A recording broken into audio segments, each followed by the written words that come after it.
Sussex, England, December 24, 1819. Snow fell in thick, deliberate flakes across the torchlit drive of Kenwood Hall, transforming the ancient stone manor into something from a winter fairy tale. Inside the great ballroom, chandeliers blazed with hundreds of candles, their light reflecting off polished marble floors and the jewels adorning the throats of England's finest families. The annual Christmas ball hosted by Nicholas Edward Talbot, Marquis of Kenwood, was the most coveted invitation of the season, a glittering assembly where fortunes were made, reputations established, and futures decided with champagne and the careful choreography of the waltz. But tonight, beneath the laughter and music, an undercurrent of anticipation rippled through the crowd. The Marquis himself stood near the terrace doors, his dark evening clothes immaculate, his expression distant as he watched couples form for the next dance. At 34, Nicholas Talbot possessed the kind of austere handsomeness that made young ladies whisper behind their fans, though he avoided the notion of remarrying since assuming his unexpected title 5 years prior. Those who remembered him as the carefree third son noted how grief had carved new lines around his mouth, how his eyes held shadows that no amount of candlelight could dispel. What they did not know, what he had never spoken of publicly, was that his heart had been buried 5 years ago in the cold waters off the coast of Hampshire, alongside a woman the world believed lost to the sea. If stories of love that survives death itself move your heart, subscribe now and join us on this journey. Let us now discover the turn of fortune that fate has wrought. The footman at the entrance cleared his throat, preparing to announce another arrival. The buzz of conversation continued unabated as ladies compared gowns and gentlemen debated the merits of various investments. Lady Millicent Hartwick, a widow of comfortable means and transparent ambition, had positioned herself near Nicholas for the past hour, making pointed observations about the beauty of the decorations and the excellence of the orchestra. "You have outdone yourself this year, my lord," she purred, touching his sleeve with gloved fingers. "Kenwood Hall has never looked more magnificent." Nicholas offered a polite smile that did not reach his eyes. "My staff deserve the credit, Lady Hartwick. I merely approved the arrangements." "Such modesty," she laughed, a calculated trill.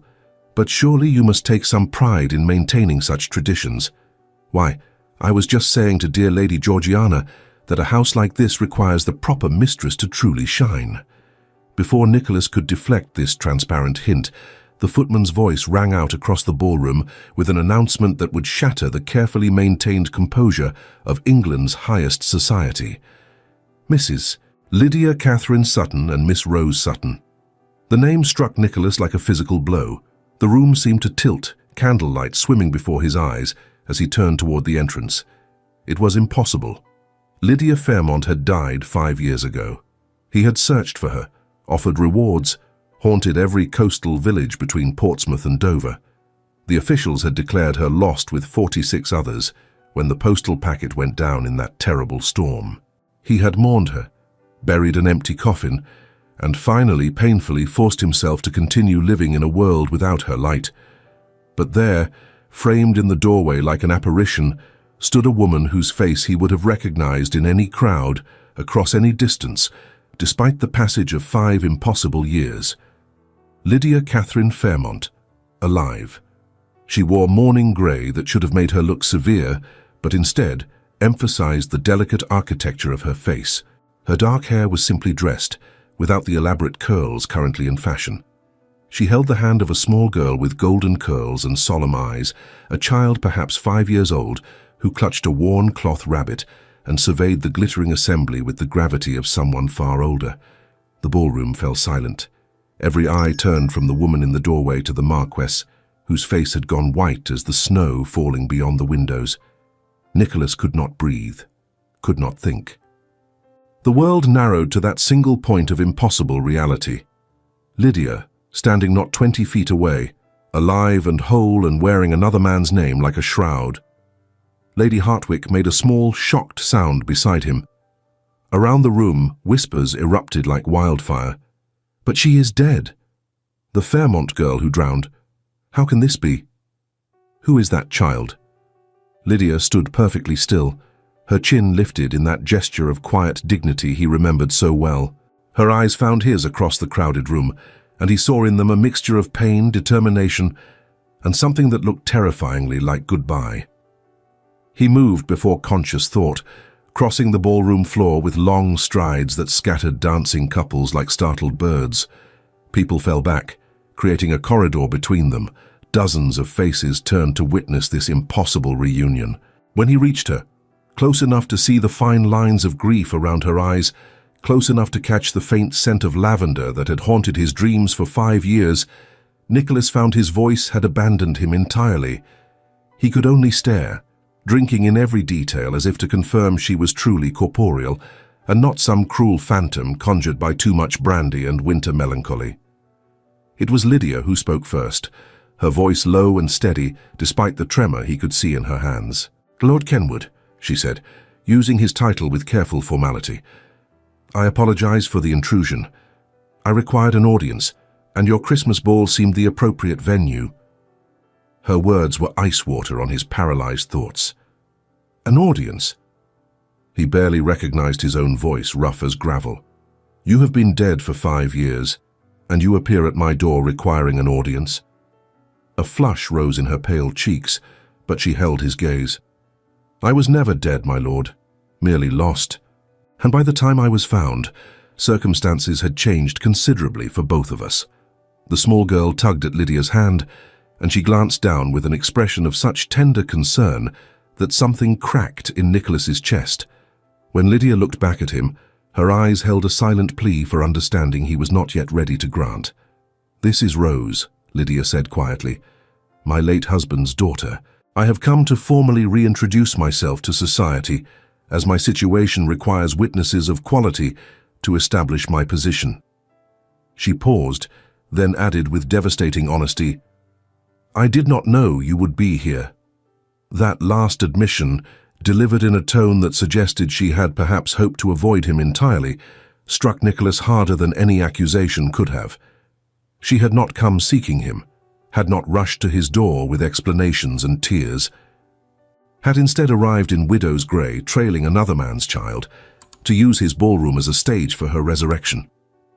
"We will speak," he said, his voice sharp enough to cut crystal, "privately. Now." Lydia's expression flickered with something that might have been fear or relief, and she nodded. "Rose will need supervision."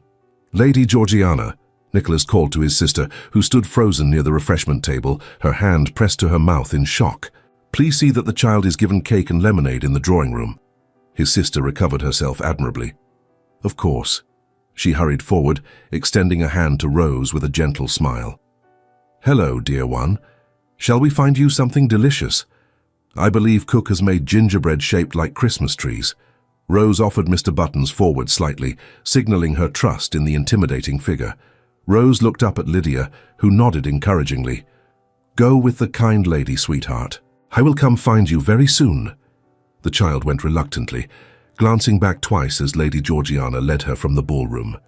The assembled guests watched in stunned silence as Nicholas placed a hand on Lydia's elbow and guided her toward his study with barely contained fury. Behind them, the whispers exploded into open speculation. Nicholas closed the study door with exaggerated care, afraid that if he slammed it as his rage demanded, he might shatter the fragile reality of her presence. He turned to face the woman who had haunted every dream and waking thought for 5 years, this impossible ghost, wearing mourning silk and carrying the weight of inexplicable betrayal.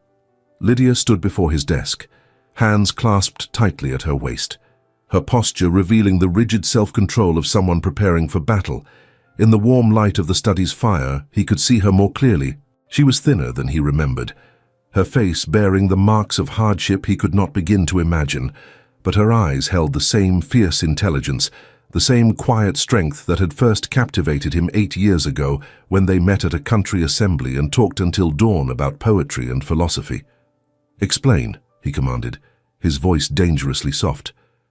"Explain how you are standing in my study when I buried you, when I searched every village, every hospital, every godforsaken beach between here and Dover, when I offered enough money to rebuild a cathedral for information about your whereabouts. Explain how you are alive, and I knew nothing of it." Lydia flinched, but did not look away. The packet went down in a storm on November 7th, 1814. I remember boarding in Portsmouth that morning. I remember the wind rising, the terrible pitching of the ship. Then nothing but darkness and cold water. I woke 3 days later in a cottage in Hampshire with no memory of my own name. Nicholas felt the air leave his lungs. Amnesia. For 4 months, she confirmed, a man named Benjamin Sutton found me on the beach more dead than alive. He was a widower, owned a shipyard in Portsmouth, had an infant daughter.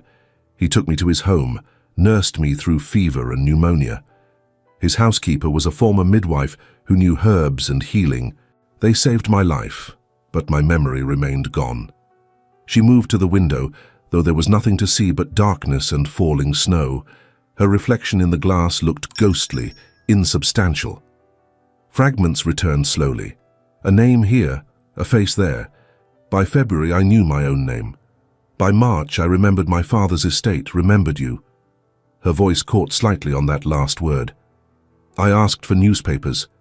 That was when I learned you had become Marquess. Your brothers died of typhoid fever while I was lost.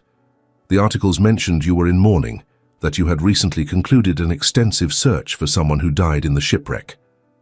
Nicholas gripped the edge of his desk, knuckles white. You knew I had searched. You knew, and yet you did not send word. I was living in the home of a man not my husband, Lydia said, turning to face him. Unchaperoned for months. You were now a marquess, one of the most powerful men in England.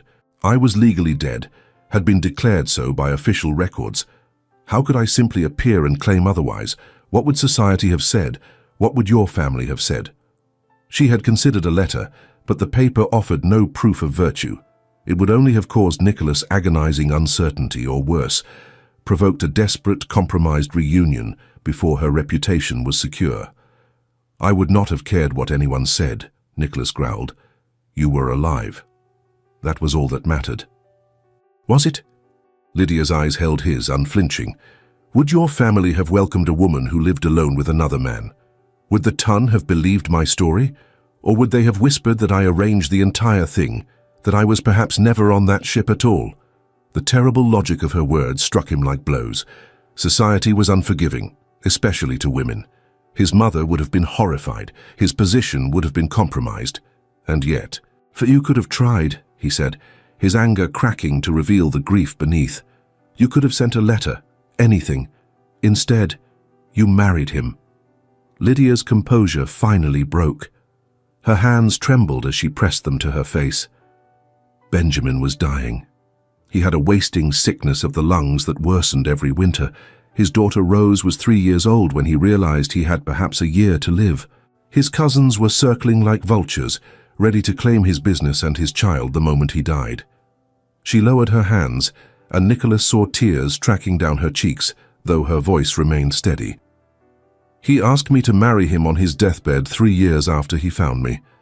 Not because he loved me, though we had grown fond of each other, but because Rose needed a mother, needed legal protection from relatives who saw her only as an inconvenience to be institutionalized or married off as quickly as profitable. Benjamin gave me everything. He asked for one thing in return. How could I refuse?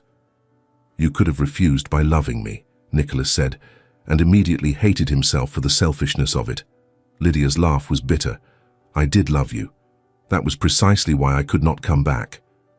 You were Marquess of Kenwood, expected to marry well and provide heirs. I was a scandal waiting to happen, a woman who had lived inappropriately and could prove nothing of her virtue. And there was Rose, innocent and needing protection. Benjamin was kind to me when I had nothing and no one. He saved my life twice. How could I choose my own happiness over the life of a child? The question hung between them, unanswerable and damning. Nicholas turned away, unable to look at her while his carefully maintained rage dissolved into something far more painful. When did he die? He asked quietly. 8 months ago. April of this year. He lasted longer than the physicians predicted. Lydia's voice softened with genuine grief. He was a good man, Nicholas. He never asked more of me than I could give. He loved Rose with everything he had, and he trusted me to protect her when he was gone. And now his cousins challenge you. They petition for custody, claiming I exercised undue influence over Benjamin in his final illness. They say our marriage was invalid because he was not of sound mind. If they succeed, Rose will be taken from the only mother she has ever known and given to people who see her as a burden or a commodity. Lydia moved closer to him, and he caught that scent of lavender again, mixed now with something else, something that spoke of grief and desperation. I need to be seen by society, Nicholas. Need to be witnessed as a respectable widow with connections to quality families. My solicitor said attending a significant event with proper introductions could strengthen my legal position.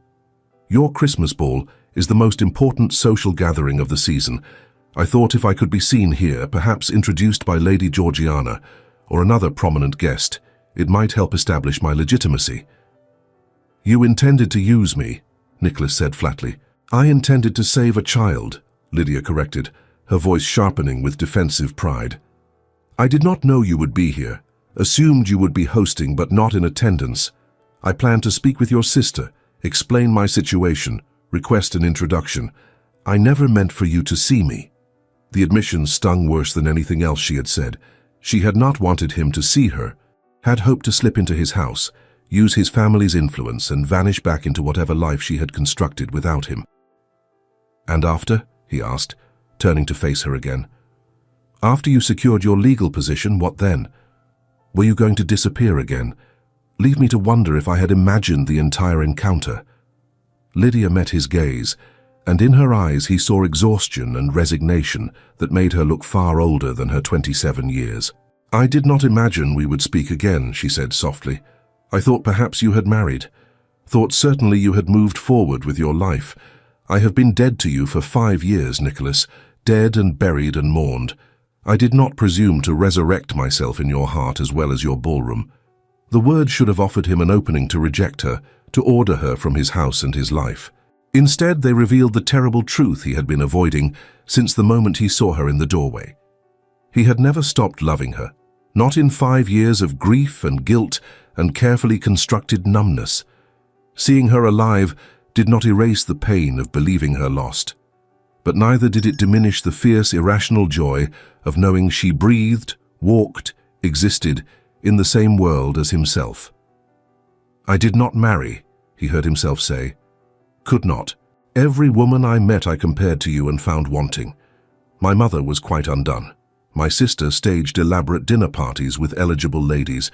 I remained politely, stubbornly alone. Lydia closed her eyes, a single tear escaping to trace down her cheek. I am sorry for all of it, for leaving you to grieve, for not finding a way to return, for appearing tonight and disrupting your carefully ordered life. I am so profoundly sorry. The distance between them seemed suddenly unbearable. Nicholas crossed it in 3 strides, stopping only when he was close enough to see the fine grain of her skin, the small scar above her left eyebrow that was new since he last saw her. I searched for you, he said, his voice rough with suppressed emotion. For 8 months I did nothing but search. I offered rewards large enough to support a family for years. I interviewed survivors, combed beaches, haunted every inn and boarding house. I would not believe you were gone until I had no choice. I know, Lydia whispered. Benjamin told me. He saw the notices, knew you were searching for someone lost in the wreck. He asked if I was that person. I could not remember, and by the time I could, you had stopped searching. You had returned to Kenwood. The papers said you were fulfilling your duties as Marquess. I thought you had accepted it. I never accepted it. I merely learned to survive it. They stood so close now that he could feel the warmth of her breath, see the rapid pulse at the base of her throat. Every instinct demanded he pull her into his arms, confirm her solidity, her reality. But between them stood 5 years of grief, a dead man's kindness, and a small girl who needed a mother more than he needed resolution. What happens now? Lydia asked, her voice barely audible. With us, I mean. If there is still an us to consider. Nicholas forced himself to step back, to think rather than simply feel. Now we return to the ballroom. You will be properly introduced to society. My family will vouch for your character and your history. We will make it impossible for anyone to question your respectability or your rights as Rose's mother. Lydia blinked, clearly having expected rejection rather than alliance. You would do that after everything? I would do that because a child's future should not be destroyed by adults' failures, Nicholas said firmly. Rose did not choose her circumstances any more than you or I did. If society's approval can protect her, then society will approve, I promise you that. Relief and gratitude warred across Lydia's face, followed swiftly by wariness. And what would you ask in return? The question revealed how thoroughly she expected the world to demand payment for kindness. Nicholas felt anger stir anew, not at her, but at every circumstance that had taught her to expect conditional compassion. I ask nothing, he said coldly, except perhaps that you remain in Sussex long enough for the legal matters to be settled. If you flee back to Hampshire tomorrow, my assistance will have been for nothing. Lydia nodded slowly. I have taken rooms at the village inn. Rose and I can stay as long as necessary. Nonsense, you will stay here at Kenwood Hall. Guest quarters are extensive and entirely proper.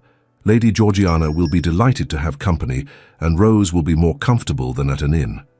He could see her preparing to refuse, to maintain the careful distance she had constructed between her new life and her lost past. But practical concerns won over pride. Very well, she agreed quietly. Thank you, my lord. Your generosity is more than I deserve. Stop calling me that. The words came out sharper than he intended. You called me Nicholas once. The title has not changed who I am, only what I am required to do. Something flickered in Lydia's eyes, too complex to name. You have changed, she said. You are harder now, more careful. The Nicholas I knew would have raged and thrown things. This controlled fury is somehow worse. The Nicholas you knew was a third son with no responsibilities beyond his own amusement, he replied. That man died when my brothers did. What remains is someone who understands duty and obligation, even when they taste like poison. Before Lydia could respond, a soft knock sounded at the study door. Lady Georgiana entered without waiting for permission, her expression a mixture of curiosity and concern. Forgive the interruption, she said, her eyes moving between her brother and Lydia with keen intelligence. But the guests are becoming restless with speculation. Lady Millicent has been spreading the most absurd theories, and I thought perhaps we might address the situation before rumors become completely unmanageable. Nicholas nodded, grateful for his sister's practical nature. An excellent suggestion. Mrs. Sutton has agreed to stay at Kenwood Hall while certain legal matters are concluded. I trust you will assist her in settling Rose and herself comfortably. Georgiana's face lit with genuine pleasure. I would be delighted, and the child is utterly charming. She has been telling me about her cloth rabbit's adventures with great solemnity. Her smile softened as she looked at Lydia. You are very welcome here, Mrs. Sutton. Any friend of my brother's is family to me. The simple kindness seemed to undo Lydia's composure more effectively than Nicholas's anger had. She blinked rapidly, clearly fighting tears. You are very kind, Lady Georgiana. More than I expected or deserve. Nonsense, Georgiana said briskly, taking Lydia's arm. Now let us return to the ballroom and show all those gossiping cats that whatever happened in the past, you are here now and under Kenwood's protection. That should silence most of the speculation. As they moved toward the door, Nicholas caught Lydia's hand, stopping her for one more moment. She looked back, questioning. This is not finished, he said quietly, for her ears alone. We have much to discuss that has nothing to do with legal battles or social approval. Understanding and apprehension crossed her face in equal measure. I know, she whispered, but perhaps some things are better left buried with the dead woman I was supposed to be. Perhaps, Nicholas agreed, releasing her hand. Or perhaps some things refuse to stay buried, no matter how much earth we pile upon them. They returned to the ballroom together, Nicholas on one side of Lydia and Georgiana on the other, presenting a united front that sent clear signals to everyone watching. Rose was retrieved from the drawing room and brought to stand with her mother, one small hand clutching Lydia's skirt, while the other maintained firm grip on her beloved rabbit. The orchestra had stopped playing. Every eye in the assembly fixed upon the small party at the ballroom's entrance. Nicholas could feel the weight of speculation, curiosity, and in some cases, barely concealed hostility. He raised his voice to carry across the crowded room. Ladies and gentlemen, I must beg your indulgence for the disruption to our evening's festivities. As you have no doubt observed, we have been graced with the return of someone long believed lost to us. Many of you may remember Miss Lydia Fairmont, daughter of the late Mr. Charles Fairmont of Hartwell Manor. She was among those declared dead in the tragic wreck of the Portsmouth packet 5 years past. Gasps and murmurs rippled through the assembly. Several ladies clutched their fans as if the news required smelling salts. Gentlemen exchanged glances of surprise and speculation. Nicholas continued, his tone brooking no argument. Miss Fairmont survived that disaster, through circumstances I shall not detail publicly, as they involve considerable suffering and loss of memory. She has since married and been tragically widowed. She now stands before you as Mrs. Lydia Sutton, mother to young Rose and deserving of every courtesy and respect this company can offer. He let his gaze sweep the room, meeting the eyes of the most influential guests with deliberate challenge. I trust that all present will join me in welcoming Mrs. Sutton back to society and offering their support in her time of difficulty. Any who find themselves unable to extend such basic Christian charity may consider themselves no longer welcome at Kenwood Hall. The threat was clear and effective. No one present would risk losing access to one of England's most influential families over gossip about a shipwreck survivor. Several ladies stepped forward immediately, including the Duchess of Hartwell, who had known Lydia's father. "My dear child," the Duchess said warmly, taking Lydia's hands, "what a miracle to see you alive and well. Your father was a dear friend of my late husband. You must call upon me tomorrow and tell me everything of your adventures, and this precious girl." She smiled at Rose, who had retreated partially behind Lydia's skirts. "She has your eyes, has she not?" The implication that Rose might be Lydia's natural daughter was generous fiction, and Lydia seized upon it gratefully. "She is my heart," she said simply, which had the virtue of being absolutely true.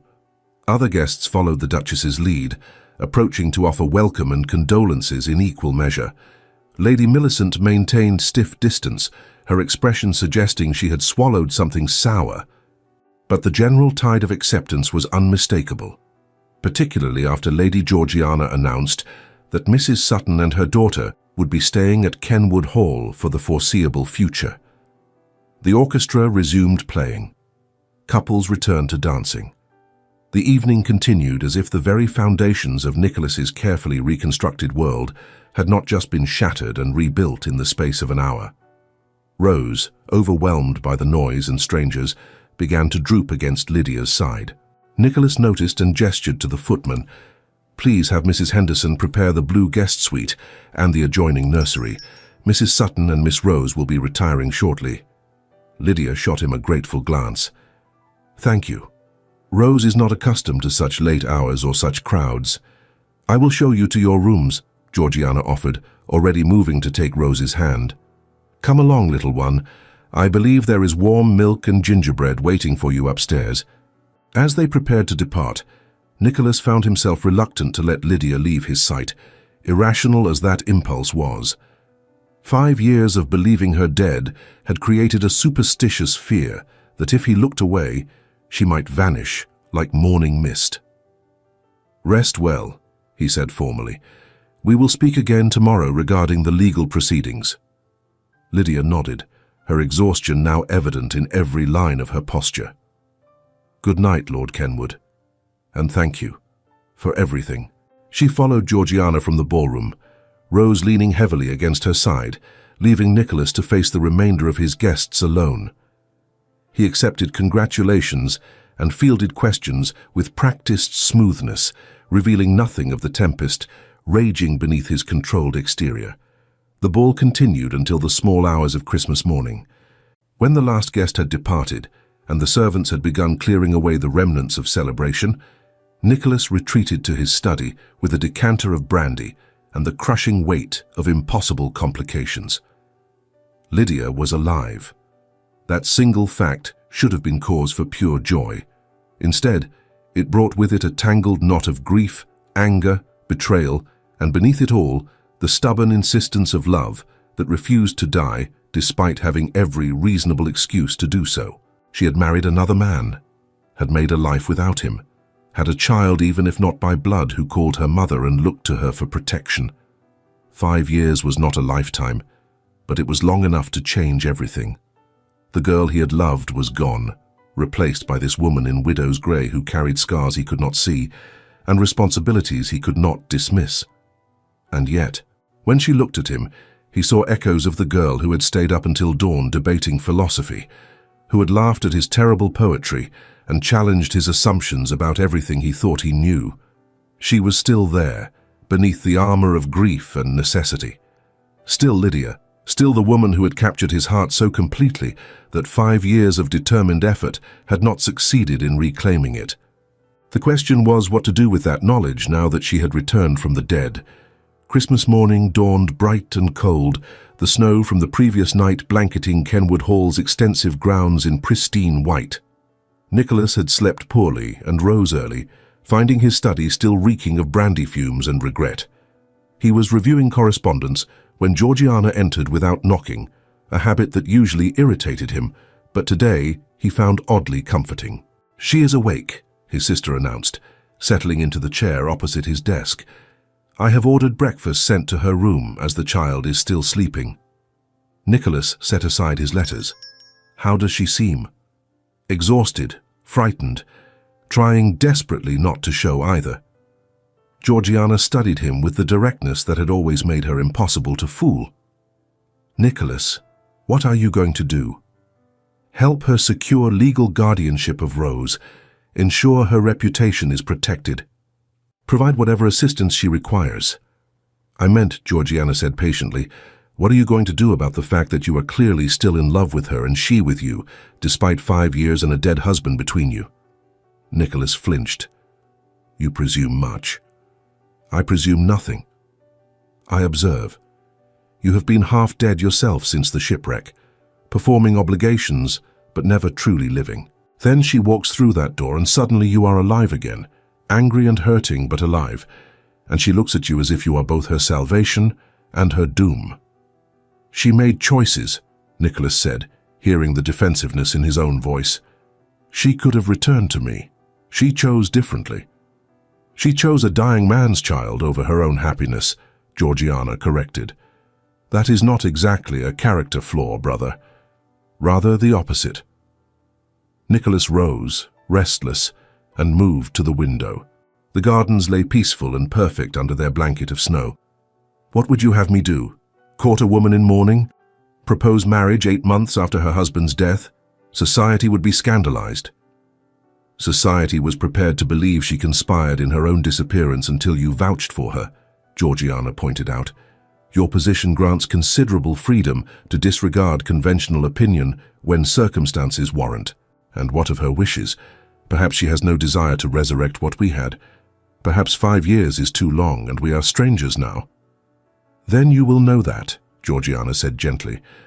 "But you will never know unless you ask. And Nicholas, you have been grieving her for 5 years. Do not waste the miracle of her return by being too proud or too cautious to discover if what you had can be rebuilt."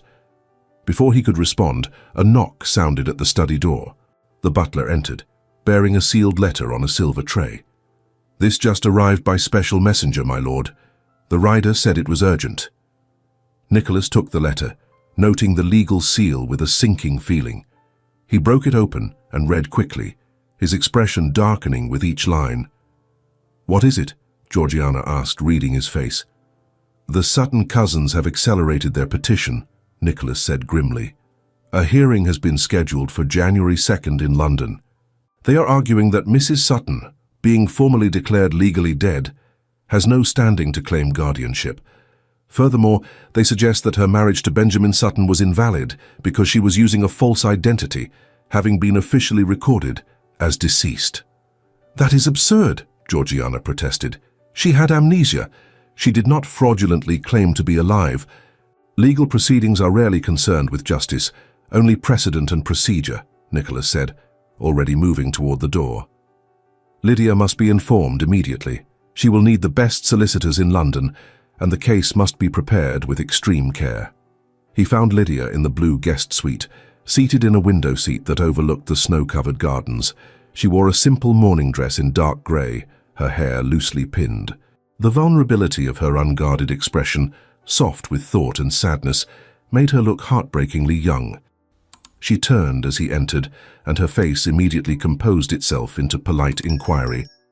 The transformation from vulnerability to controlled courtesy was so swift, it made him ache. "Lord Kenwood, I did not expect to see you so early. Rose is still sleeping."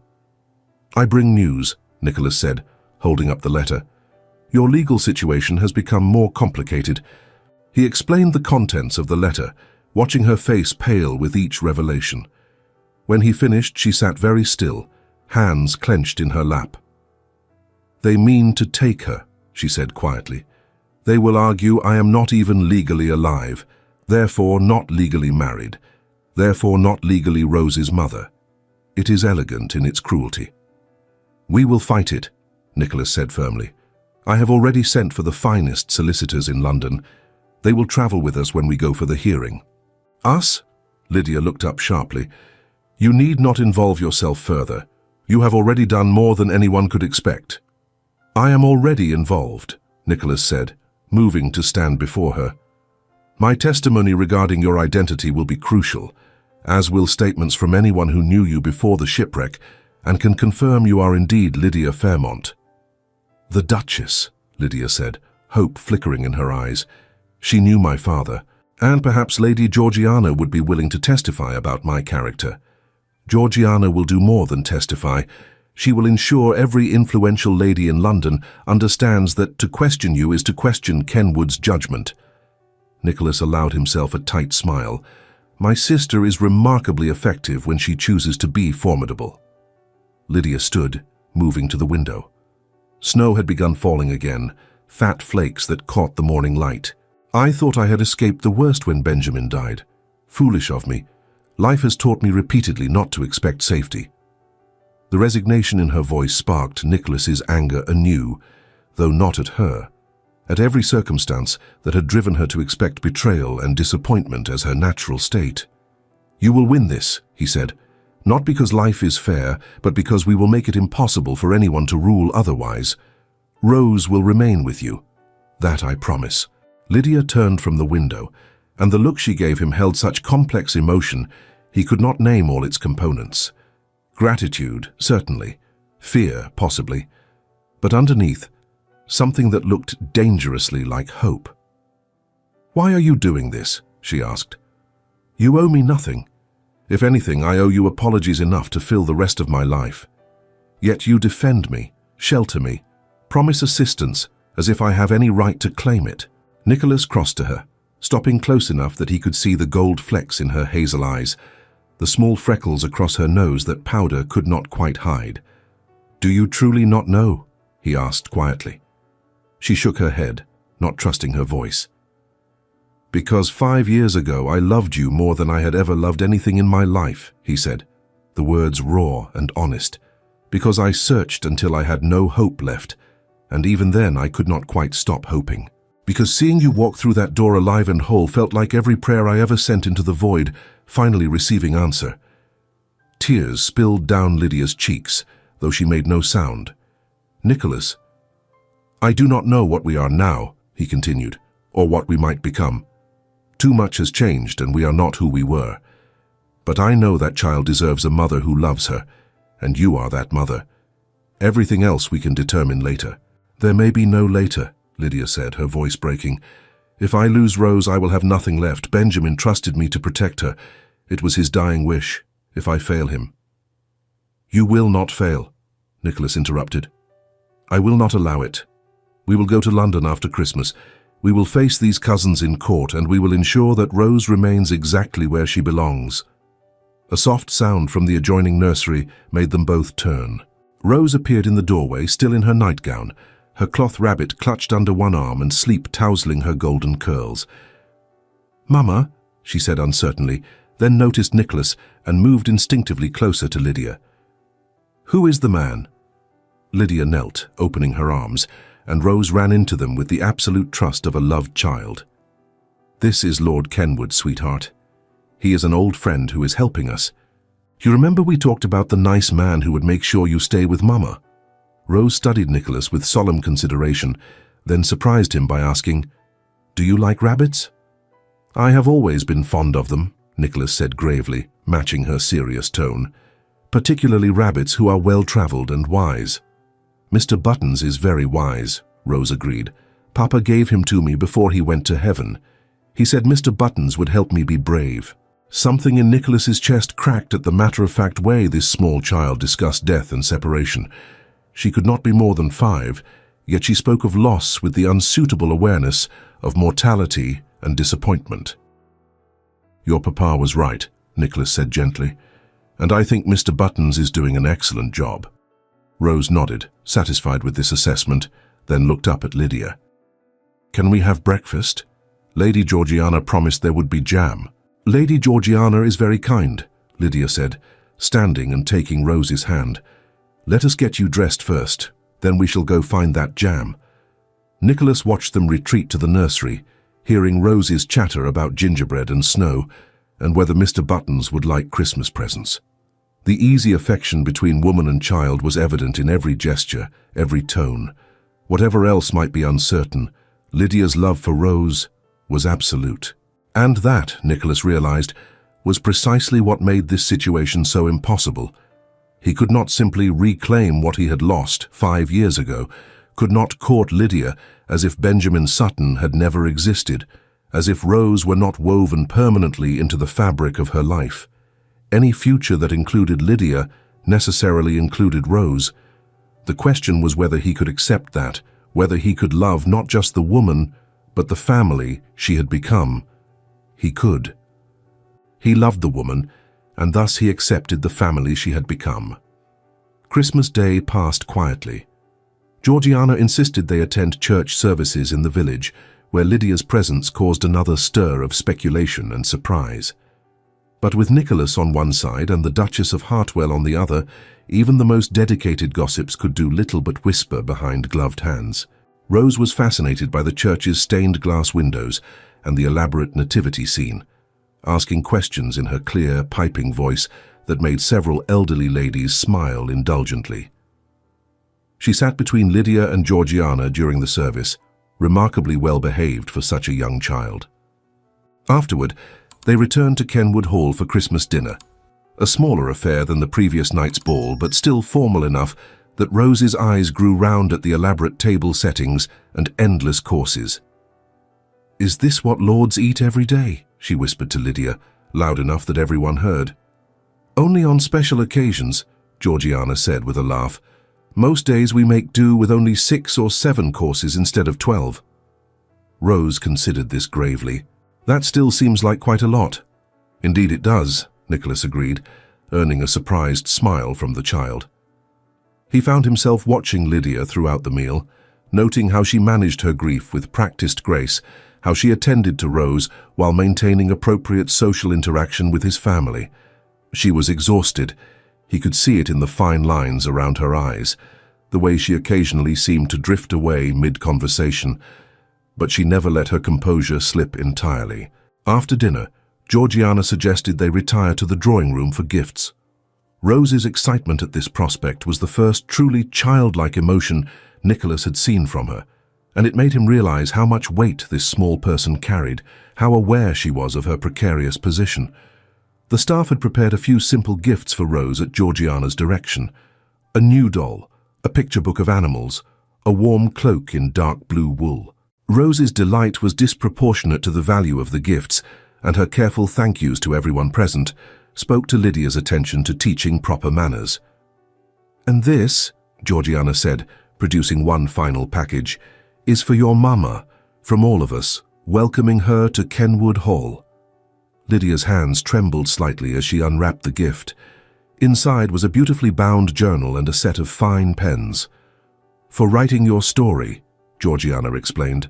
"Whatever you wish to remember or record." "It is too much," Lydia protested, but her eyes had filled with tears. "Nonsense," Georgiana said firmly. "Every story deserves to be told, especially the ones that seem impossible." That evening, after Rose had been settled in the nursery with her new treasures, Nicholas found Lydia in the library, curled in a chair before the fire with the journal open on her lap. She had not yet written anything, simply sat staring at its pages remaining resolutely bare, as if they held answers to questions she had not yet learned to ask. "May I join you?" he asked from the doorway. She nodded, and he settled into the chair opposite, content for a moment simply to share the silence. The fire crackled peacefully. Outside, fresh snow continued to fall, transforming the world into something clean and new. "I have been thinking," Lydia said eventually, "about what you said earlier, about 5 years changing everything." "I should not have been so blunt," Nicholas began, but she shook her head. "No, you were right. We are not who we were. I am not the girl you loved, and you are not the man I left behind. Perhaps that is as it should be. Perhaps what we had was always meant to be a beautiful memory rather than a future." The resignation in her voice ignited something fierce in Nicholas's chest. "Or perhaps," he countered, "what we had was strong enough to survive 5 years and death itself. Perhaps we have been given an impossible second chance, and the only real question is whether we have courage enough to take it." Lydia looked up, meeting his eyes. "I am not free, Nicholas. I am in mourning, legally entangled, and responsible for a child who has lost too much already. Any relationship between us would be complicated beyond measure and scandalous beyond bearing." "I am well aware," Nicholas said. "I am also aware that I have spent 5 years existing in a world without you, and I have no inclination to prolong that painful absence. If complications and scandal are the price of having you in my life again, I find I am willing to pay it." "Rose comes with me," Lydia said, her voice firm despite its tremor. "Wherever I go, whatever I do, she is part of that. I will not abandon her for anyone, not even you." "I would not ask you to," Nicholas said immediately. "Rose needs you and you clearly love her. That is not an obstacle. It is simply a fact to be incorporated into whatever future we might build." Hope and fear warred across Lydia's face. "You do not know what you are saying. Being a stepfather to a child who is not your blood, who will always carry another man's name and remember another father, that is no small thing to accept. Neither is loving a woman who survived shipwreck and amnesia and lost to emerge stronger than she was before," Nicholas said. "I suspect we are both capable of accepting more difficult truths than we credit." Lydia set the journal aside and rose, moving to stand before the fire. The light painted her in shades of gold and shadow, and Nicholas was struck again by how much she had changed while remaining fundamentally herself. "What are you proposing?" she asked quietly. "That we court, that we attempt to rebuild what we had, that we pretend the past 5 years did not happen." "I propose nothing yet," Nicholas said, rising to join her. "You are in mourning, and I will not dishonor Benjamin Sutton's memory by rushing. But I propose that we acknowledge what exists between us, that we allow ourselves the possibility of a future beyond legal battles and social approval, that when the time is right and appropriate, we explore whether what we had can grow into something new. And if it cannot," Lydia's voice was barely a whisper, "if we discover that too much has changed, that we are too different now, then we will know that," Nicholas said, "and we will have at least tried rather than spending the rest of our lives wondering what might have been." He reached out slowly, giving her time to retreat if she wished. But she did not move as he took her hand, her fingers cold despite the fire's warmth. He brought them to his lips, a gesture that was both promise and question. "I loved you then," he said against her knuckles. "I love you now. Whatever shape that love must take, whether as friends or something more, I am willing to discover, if you are." Lydia's breath caught. For a long moment she simply looked at him, her eyes swimming with unshed tears. Then, very slowly, she nodded. "When the legal matters are concluded," she said, "when Rose is safe and my mourning period is complete, then we will see what might be possible." "Agreed," Nicholas said, though every instinct demanded he pull her into his arms immediately and never let go. The days following Christmas passed in a flurry of preparation. Nicholas's solicitors arrived from London, formidable men who spoke in complicated legal terminology and made copious notes about every detail of Lydia's story. They interviewed her repeatedly, establishing timelines, confirming facts, building the framework of a case that would withstand hostile scrutiny. Rose was kept largely sheltered from the activity, spending her days with Georgiana learning to make paper snowflakes and helping the kitchen staff prepare gingerbread. But even a child as young as she was could sense the tension, the undercurrent of worry that permeated the household. "Is Mama sad?" she asked Nicholas one afternoon, when he found her in the drawing room attempting to teach Mr. Buttons to dance. Nicholas sat down beside her, considering how to answer honestly without frightening her. "Your Mama is worried," he said carefully. "She wants very much to make sure you stay together, and sometimes that requires complicated grown-up things that are not very pleasant." "Because of the mean cousins," Rose said matter-of-factly. "Mama told me they want to take me away." But she promised they would not. "Mama does not break promises." "No," Nicholas agreed, impressed by Lydia's honesty with the child. "She does not. And I have promised to help her, which means you will definitely stay together." Rose studied him with those solemn eyes that seemed far too old for her small face. "Papa Benjamin promised too. Then he died. Sometimes people break promises even when they do not mean to." The observation was devastatingly astute. Nicholas felt his throat tighten at this child's unsuitable awareness of mortality and disappointment. "That is true," he admitted. "Sometimes circumstances break promises for us. But I am not sick, and neither is your mama. We are both quite healthy and determined. And when two healthy, determined people make promises to protect someone they care about, those promises are very difficult to break." Rose seemed to accept this logic. She returned her attention to Mr. Buttons, making him perform an elaborate bow. "Lady Georgiana says you used to know Mama a long time ago, before I was born." "I did. We were friends." "Are you friends now?" Nicholas considered the question carefully. "We are becoming friends again. It takes time when people have been apart for a long while, but yes, I think we are friends." "Good," Rose said with a decided nod. "Mama needs friends. She is lonely sometimes. I can tell, even though she does not say." The insight pierced Nicholas like a blade. Of course Lydia was lonely. She had lost everything, rebuilt from nothing, and now faced losing it all again. The strength required for that kind of survival left little room for softer needs like companionship and joy. "I will do my best to be a good friend to her," Nicholas promised, "and to you as well, if you will allow it." Rose considered this seriously, then held out Mr. Buttons. "You can hold him if you want. He likes you. He told me." Nicholas accepted the cloth rabbit with appropriate gravity. "Then I shall endeavor not to disappoint him, nor his opinion of me." On the 29th of December, they departed for London. The journey took most of a day, the roads slowed by snow and ice. Rose found the travel exciting initially, but grew restless as the hours passed. Lydia kept her entertained with stories and games, her patience apparently endless, even when she must have been terrified about the upcoming hearing. They arrived at Kenwood's London townhouse after dark, and Lydia and Rose were settled in the guest wing with the same careful attention to propriety that had been observed in Sussex. Nicholas's mother, the Dowager Marchioness, had been summoned from Bath and awaited them in the drawing-room. She was a formidable woman, tall and silver-haired, with the kind of presence that made people straighten their spines and mind their manners. She studied Lydia with frank curiosity when Nicholas made introductions. "So you are the girl my son mourned for 5 years," she said without preamble. "Forgive me if I seem less than immediately welcoming. I watched him nearly destroy himself with grief. I am not certain I wish to see that happen again." "Mother," Nicholas said warningly, but Lydia held up a hand. "You need not apologize, Lady Kenwood," she said with quiet dignity. "You are right to be cautious. I disappeared without explanation and returned with complications.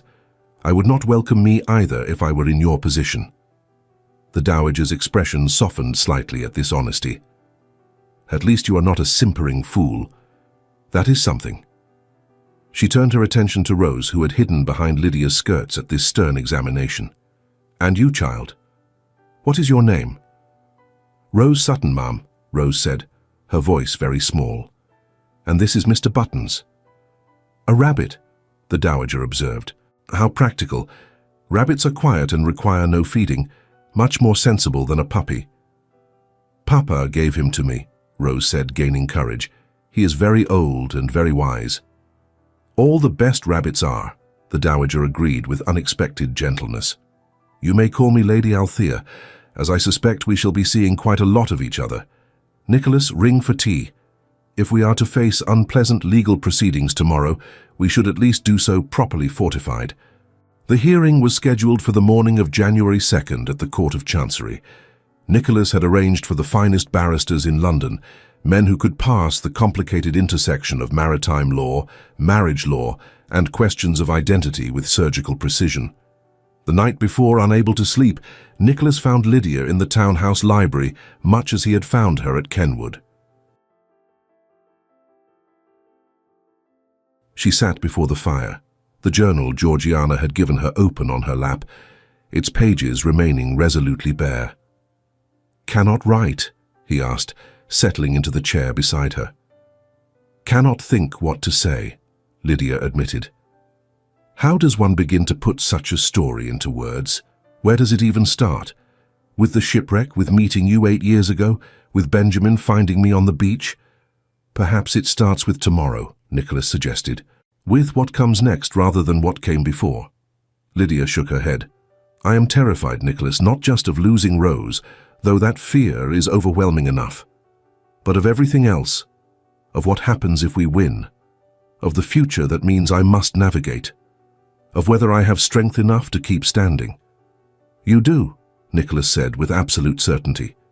"You survived shipwreck and amnesia. You rebuilt yourself from nothing. You loved a dying man's child enough to make her your own. You are the strongest person I have ever known, even if you cannot see it." "I do not feel strong," Lydia whispered. "I feel like I am held together with string and prayers, and any moment now I will simply collapse." Nicholas reached over and took her hand, lacing their fingers together. "Then lean on me. That is what I am here for. You have carried everything alone for so long. Let someone else share the weight." Lydia looked at their joined hands, then up at his face. In the firelight, her eyes held something raw and desperate. "If I let myself need you and then lose you again, I do not think I could survive it." "You will not lose me," Nicholas said. "Not to death, not to circumstance, not to scandal or complication. I am here and I am staying, that I promise." "You cannot promise that, no one can." "Perhaps not," Nicholas conceded. "But I can promise to try with every resource at my disposal, and my resources are considerable." That surprised a laugh from her, brief and startled. "The arrogance of aristocracy. The confidence of someone who has already lost everything once and refuses to do so again," Nicholas corrected. He raised her hand to his lips once more, holding her gaze. "We will win tomorrow. Rose will remain with you, and then we will begin the complicated business of discovering what future we might build." "I want to believe you," Lydia said softly. "Then believe me. Trust me. Let me help carry what you cannot hold alone." They sat together in silence after that, hands linked, watching the fire burn down to embers. Whatever tomorrow brought, at least they would face it together, rather than alone in their separate griefs. The Court of Chancery was everything one might expect of English legal proceedings, dusty, ornate, and filled with men in elaborate robes who spoke in language designed more to confuse than clarify. The Sutton cousins had engaged their own barristers, and the battle lines were drawn with ruthless precision.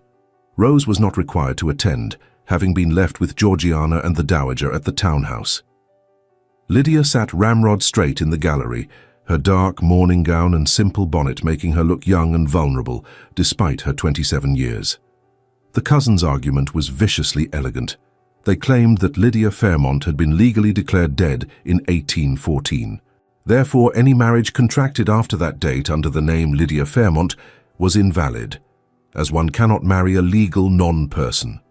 Furthermore, they suggested that Mrs. Sutton had taken advantage of Benjamin's illness to manipulate him into marriage and secure his estate for herself. Nicholas's barristers countered with medical testimony, confirming Lydia's amnesia, statements from the Portsmouth doctor who had treated her, and most devastatingly, a letter from Benjamin Sutton himself, written to his solicitor 2 weeks before his death. The letter was clear and unambiguous. Benjamin had explained his reasons for marriage, his awareness of his impending death, his absolute clarity of mind regarding Rose's need for protection. He had explicitly stated that Lydia had never asked for anything, that the marriage had been his idea, and that he trusted her completely to guard his daughter's future. The judge, a severe man with white hair and penetrating eyes, read the letter twice. Then he looked at the Sutton cousins with something approaching contempt. "It appears," he said dryly, "that the deceased had considerable faith in Mrs. Sutton's character and maternal capabilities. Unless you have evidence of actual wrongdoing beyond speculation about legal technicalities, I see no reason to overturn his clearly stated wishes." The cousin's barrister attempted to press the case, arguing about proper procedure and the sanctity of legal death declarations.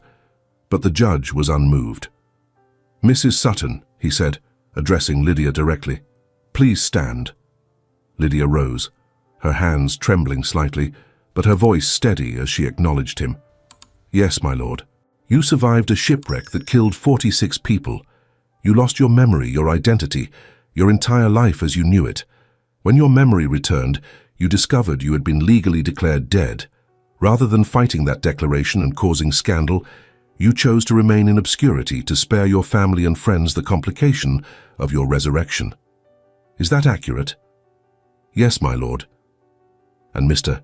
Benjamin Sutton found you, nursed you to health, and eventually proposed marriage not from romantic passion, but from practical necessity to protect his daughter. You accepted knowing he was dying, understanding you would soon be a widow, responsible for a child not your own blood. Is that also accurate?" "Yes, my lord." The judge nodded slowly. "Madam, I have presided over this court for 30 years. In that time, I have seen every form of deception, manipulation, and fraud imaginable. What I see in you is not a fortune hunter or manipulator, but a woman who has been dealt an impossibly difficult hand and played it with as much grace and honor as circumstances allowed." He turned to the cousin's barrister. "Your petition for custody is denied. Mrs. Sutton is and shall remain the legal guardian of Rose Sutton. Furthermore, any future attempts to challenge this arrangement will be viewed with extreme prejudice by this court. Do I make myself clear?" The barrister, recognizing defeat, bowed stiffly. "Perfectly clear, my lord." "Then this hearing is concluded. Mrs. Sutton, you are free to take your daughter home." The relief that flooded through Lydia was visible even from across the courtroom. She swayed slightly, and Nicholas rose from his seat in the gallery to steady her before she could fall. Around them, the courtroom erupted in whispers, but he paid them no mind. "It is over," he said quietly. "Rose is yours. No one can take her from you." Lydia looked up at him, tears streaming down her face, and for the first time since she had appeared in his ballroom, allowed herself to be vulnerable. "Thank you," she whispered.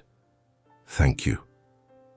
They returned to the townhouse to find Rose anxiously awaiting them.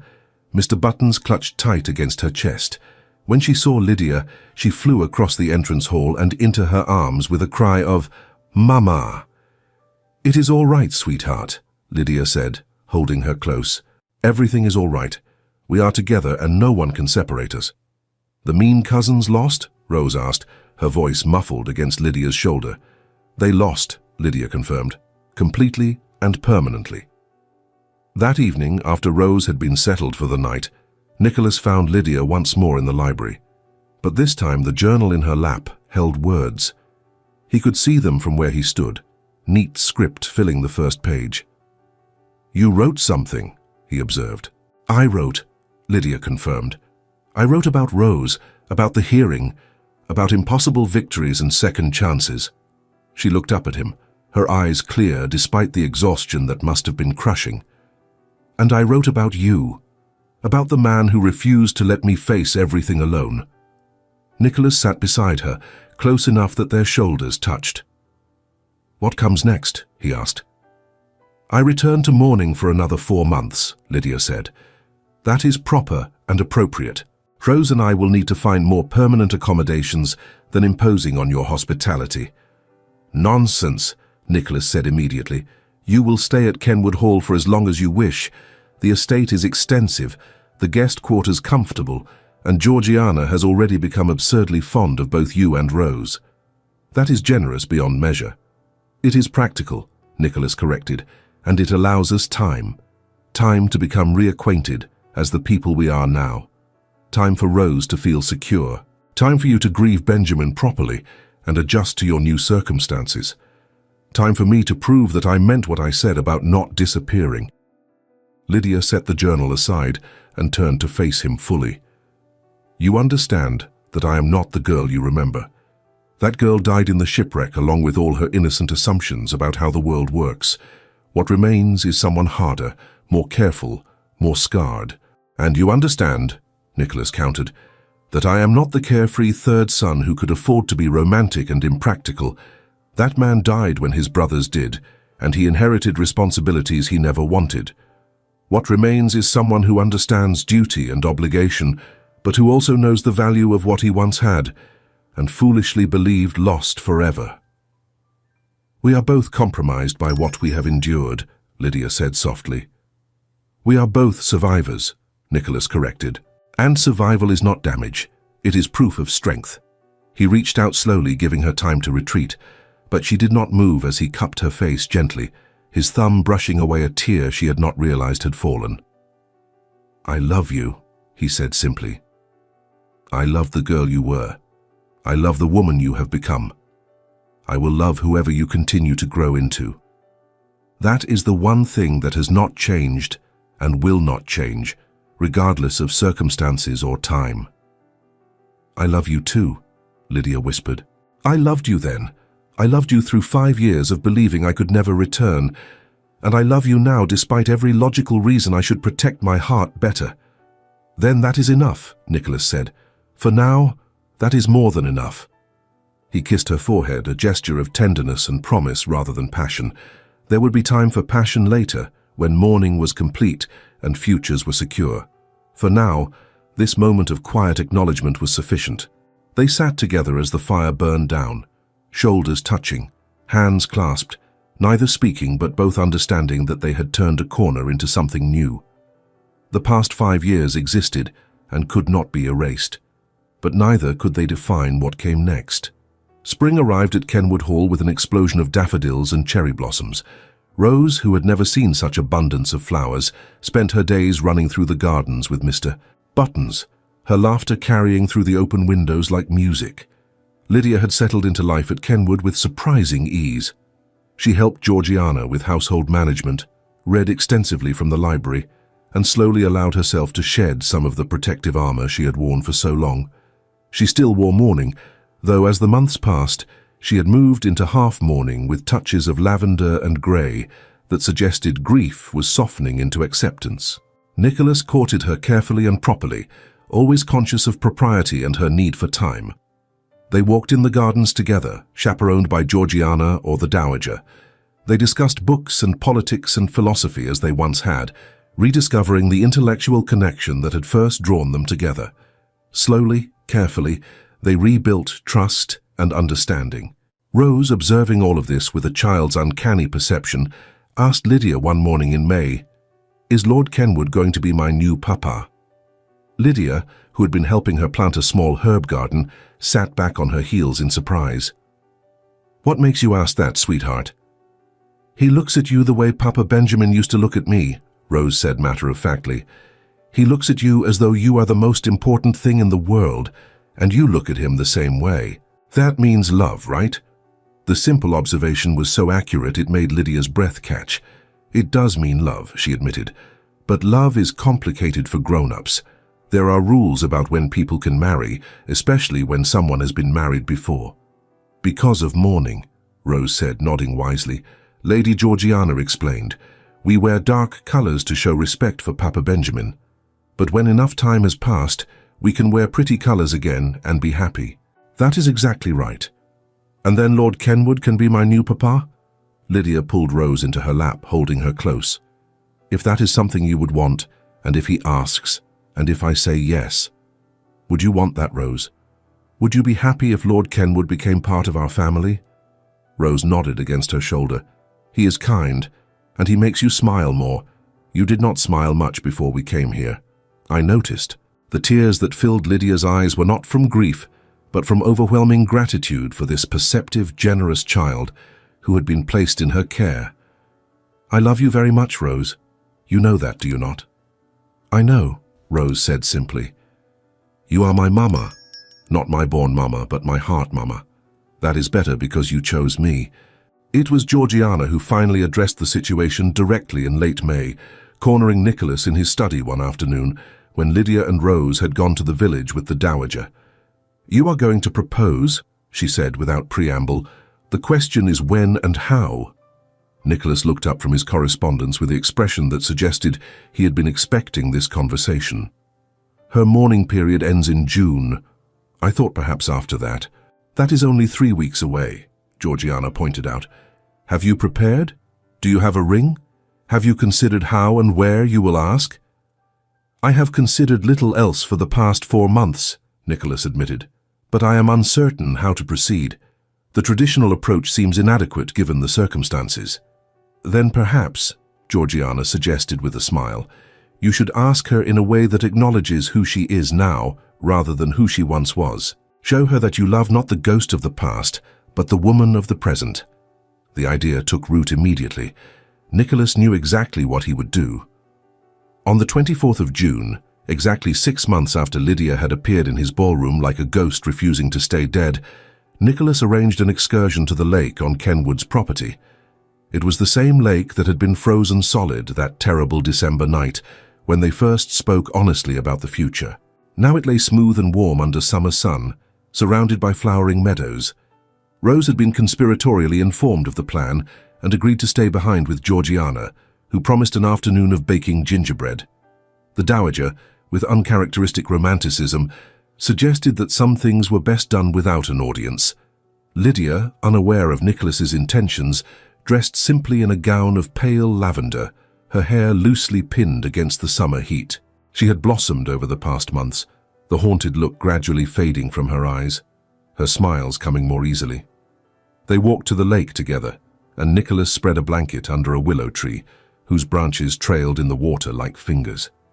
He had arranged for a basket of refreshments, though food was the furthest thing from his mind. This is lovely, Lydia said, settling onto the blanket and looking out across the peaceful water. Thank you for suggesting it. There is something poetic about returning to where difficult conversations began, Nicholas said, sitting beside her. Last time we were at this lake, it was frozen solid, and we were both frozen inside as well. Unable to move forward, unable to let go of the past. Lydia glanced at him, something in his tone alerting her that this was more than simple observation. And now? Now it is summer. The lake has thawed, and so I hope have we. Nicholas turned to face her fully, taking her hands in his. Lydia Catherine Fairmont Sutton, you survived shipwreck and amnesia. You rebuilt yourself from nothing. You sacrificed your own happiness for a child who needed you. You have shown more courage and strength than anyone I have ever known. Tears were already forming in her eyes, though she smiled through them. Nicholas, what are you doing? What I should have done 8 years ago before fate intervened so dramatically. He released her hands long enough to reach into his pocket, withdrawing a ring he had commissioned specifically for this moment. It was not the massive diamond a marchioness might traditionally wear, but instead a simple band of gold set with 3 stones, sapphire for loyalty, ruby for love, and emerald for hope. I am not asking you to resurrect what we once had, Nicholas said. That girl and that boy are gone, replaced by people who understand loss and responsibility and the precious fragility of happiness. I am asking if you would build something new with me, something that honors who we have become rather than who we were. He held up the ring, his hands remarkably steady despite the magnitude of the moment. I am asking if you will marry me, if you will let me be father to Rose and partner to you, if you will trust me with your future and allow me to trust you with mine. Lydia was crying openly now, but her voice was clear as she said, yes, to all of it, yes. I will marry you, Nicholas. I will build a new life with you. I will trust you with our future. He slipped the ring onto her finger and it fit perfectly, catching the summer light and throwing small rainbows across the blanket. Then finally, after 6 months of careful propriety and restrained affection, he pulled her into his arms and kissed her. It was the kiss of 2 people who had survived death and separation, who had earned their happiness through suffering and perseverance. When they finally drew apart, Lydia was laughing through her tears. "Rose asked me last month if you were going to be her new papa. I told her maybe. I believe she will be quite pleased to have been correct." "She is a remarkably perceptive child," Nicholas said, his own eyes suspiciously bright. "I have already asked her permission, you know. 2 weeks ago, when you were visiting the Duchess, I explained that I wished to marry her mamma and be a real father to her if she would allow it. She said, and I quote, 'That would be acceptable as long as I understood that Mr. Buttons must also be part of the family.'" Lydia dissolved into genuine laughter. "She negotiated for her rabbit. That is my daughter." "Our daughter," Nicholas corrected gently, "if you will allow me that honor." "Our daughter," Lydia agreed, and the rightness of it settled over them both like a blessing. They returned to Kenwood Hall hand in hand, and Rose's squeal of delight when she saw the ring was heard throughout the house. She ran to Nicholas and threw her arms around his legs with unreserved delight that she would be embraced. "You are going to be my papa," she announced. "I knew it. I told Mama weeks ago." "You were quite correct," Nicholas said seriously, lifting her into his arms. "And I promise to be the very best papa I can be. Though I warn you, I have never done this before, so you may need to teach me." "That is all right," Rose assured him. "Mama had never been a mama before either, and she is very good at it. You will learn." The simple faith in that statement made Nicholas's throat tight. This child, who had lost her birth mother as an infant and her father to illness, accepted him into her small family with the easy confidence of someone who had been loved well and truly. The wedding was planned for December, a full year after Lydia's return from the dead. The symmetry pleased everyone, and it allowed time for preparations appropriate to a marquis's marriage, while avoiding any hint of unseemly haste. The months passed in a blur of happiness that felt almost surreal after so many years of grief and struggle. Lydia worked with the Dowager and Georgiana to plan the wedding, though she insisted on keeping it relatively small and intimate, rather than the massive society event they might have staged. "I have already had one wedding conducted in haste under difficult circumstances," she explained. "This time I want only people who genuinely care about us, not everyone who wishes to be seen at a marquis's wedding." Nicholas supported her completely in this, though he did insist on certain accommodations. "The Duchess of Hartwell must be invited. She has been your champion from the beginning, and the judge who ruled in your favor, I believe he would appreciate seeing the happy ending his decision enabled." Lydia agreed to these additions, and the guest list was finalized at perhaps 50 people, all of whom had played some role in either supporting them or witnessing their journey. Rose, thrilled beyond measure, was to be flower girl. She practiced walking sedately with a basket of rose petals for weeks, though she inevitably ended up running and scattering them with wild abandon. No one minded. The ceremony itself was scheduled for the afternoon of December 24th, exactly 1 year after Lydia had walked back into Nicholas's life. A Christmas Eve wedding seemed fitting, a celebration of new beginnings, wrapped in the symbolism of hope and renewal. The morning of the wedding dawned clear and cold, with fresh snow falling softly across Kenwood Hall's grounds. Lydia woke in the room she had occupied for nearly a year, the last morning she would sleep there as an unmarried woman. Georgiana and the Dowager helped her dress, though she had chosen a gown that was elegant but not ostentatious. Pale blue silk that caught the winter light with simple pearl embroidery. An antique locket from her deceased father rested at her throat. Her hair dressed softly with small white flowers. "You look beautiful," Georgiana said, tears in her eyes. "Like someone who has weathered storms and emerged into sunlight." "I feel beautiful," Lydia admitted. "For the first time in years, I feel like I am exactly where I am meant to be."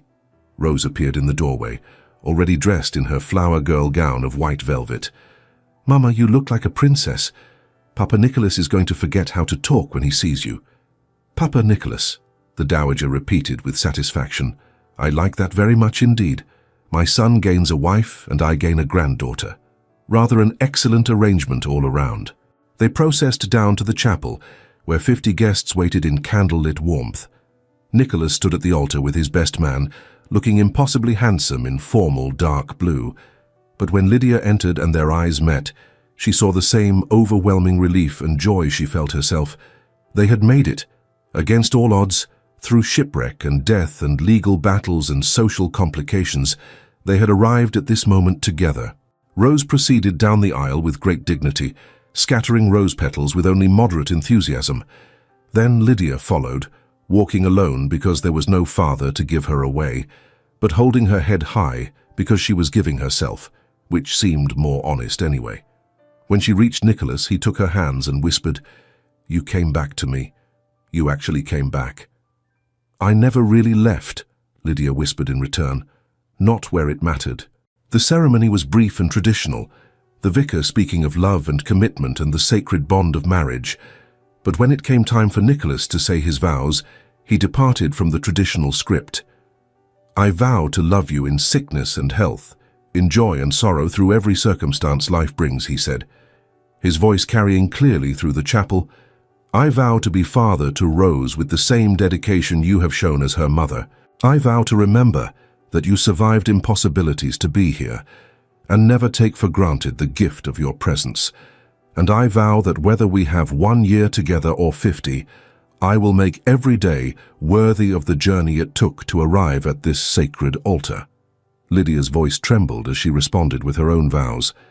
"I vow to love you with the whole of who I am now, not who I once was.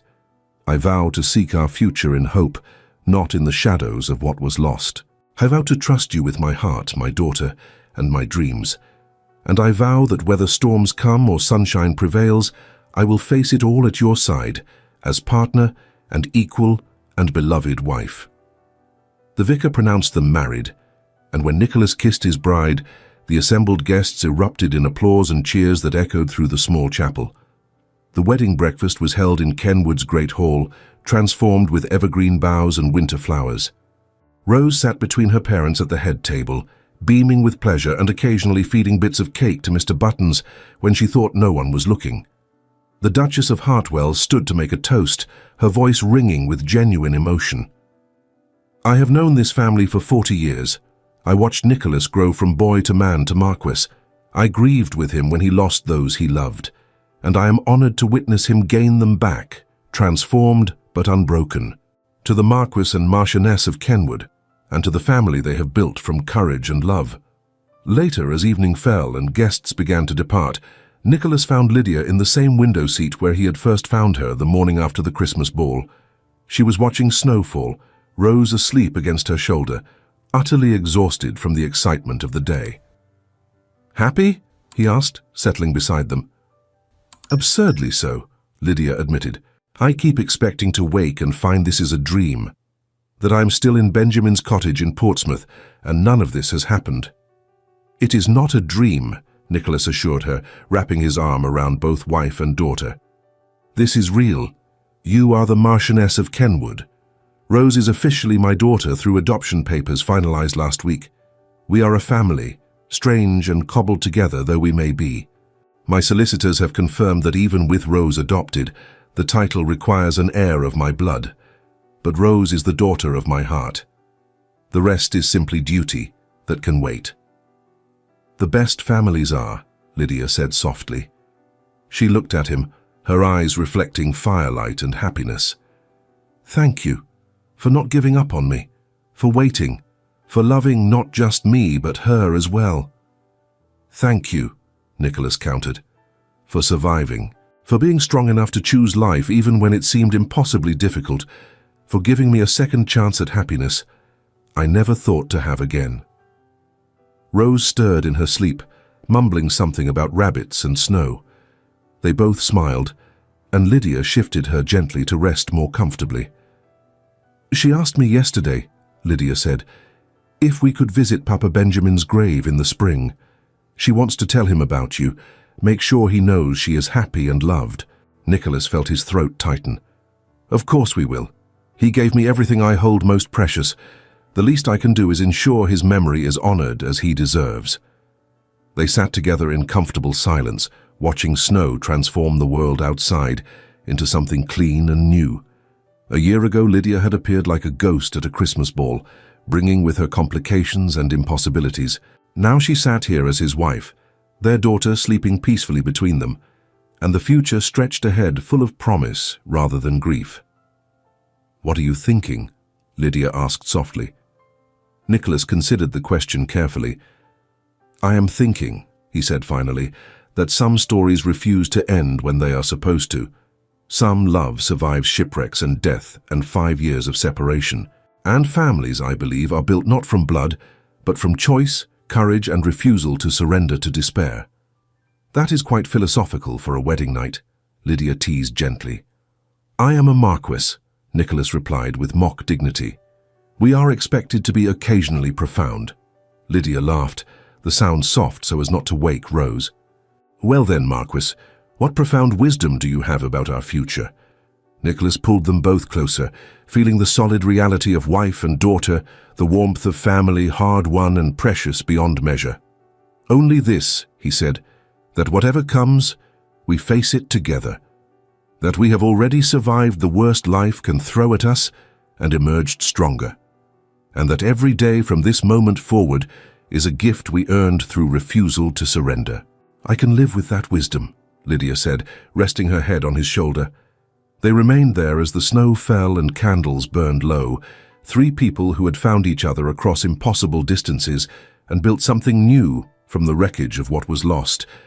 Outside, Christmas bells began to ring in the village, celebrating the birth of hope itself. Inside Kenwood Hall, a different kind of miracle was being celebrated. The resurrection of a woman believed dead, the salvation of a child who needed love, and the reunion of hearts that refused to accept that some separations were permanent. Nicholas looked down at his sleeping daughter and his exhausted wife, and thought that if this treasure was his prize for having survived catastrophe, then perhaps loss taught appreciation. Perhaps grief deepened joy. Perhaps the journey through darkness made the light, when it finally came, all the more brilliant for its contrast. "Merry Christmas," he whispered to both of them. Lydia smiled without opening her eyes. "Merry Christmas, Nicholas, and Happy New Beginning." "Happy New Beginning," he agreed. And in that moment, with snow falling and bells ringing and family safe in his arms, Nicholas knew with absolute certainty that they would face whatever came next with the same courage and love that had brought them this far. The past 5 years had been impossible, but the future, hard-won and precious, stretched ahead with infinite possibility. Some love stories end with death, some are suspended in grief and mourning, but theirs, against all logic and likelihood, had been given the rarest of gifts, a second chance, and they intended to make absolutely certain they did not waste it. Thank you so much for staying with us until the end. If this story of love surviving death, separation, and impossible odds touched your heart, please like, subscribe, and share it with someone who needs to hear it. Your support helps us continue creating stories of courage, redemption, and hope that refuses to surrender.